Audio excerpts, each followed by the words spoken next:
Lavoro al Cesar, che è qui a Casalina, nella ridente Casalina, è una struttura satellite dell'università, ma privata, che si occupa di formazione e progetti europei. E accogliamo uno sportello Europe Direct Umbria, per cui parliamo anche di politiche europee. Ho ascoltato, anche preso appunti in questo senso. Noi ci troviamo in una scuola, progetto Erasmus, programma Erasmus, quindi formazione, educazione, istruzione. Stai predisponendo un corso di formazione per il tuo progetto Rural Youth e abbiamo due fantastici, sono sempre belli giovani, studenti che timidamente stanno qui con noi, io non so cosa penseranno di noi, non abbiate paura. Quindi io volevo fare un po' un inciso importante per iniziare, sentire un po' le vostre idee su un elemento che osserviamo, che è concreto, poi i dati ce lo dicono. E tu Roberto sai che io parlo sempre lì, che qui c'è un enorme gap, un'enorme forbice su come questi ragazzi giovani, ma non solo, perché l'imprenditore l'ha detto, anche la pubblica amministrazione, anche gli adulti, non sono educati a un certo tipo di cultura.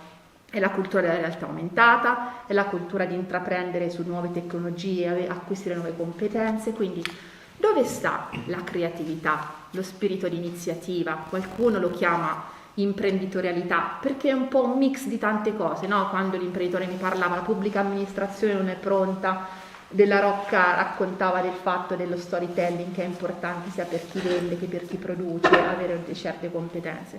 Quindi sicuramente in ambito formazione c'è da fare tantissimo, ma quando dico formazione non dico solamente corso per un'età tipo la loro, dico veramente l'educazione del policy maker, l'educazione del consumatore, quindi del cittadino comune, l'educazione dell'adulto, quindi c'è da fare veramente, veramente tanto. Io vengo forte su questo, insomma, entro forte su questo tema perché abbiamo chiuso da poco un progetto Team Farm, sempre Erasmus, che parlava di questo e vi assicuro che c'è una forbice enorme.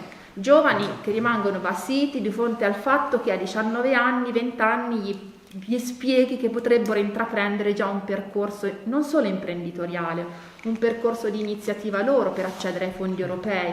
È una cosa, è uno zoccolo veramente duro, ci dobbiamo battere tantissimo. Le possibilità ci sono, parliamo di finanziamenti a gestione diretta, la regione sta scrivendo i futuri POR-FERS e POR-FSE, speriamo bene. Vedremo cosa succederà nel 2021-2027. Nei finanziamenti a gestione indiretta come l'Erasmus c'è tantissimo da fare. Roberto, con questo tavolo che intraprendi, iniziamolo un dibattito, seminiamo qualcosa, perché c'è veramente tantissimo da fare.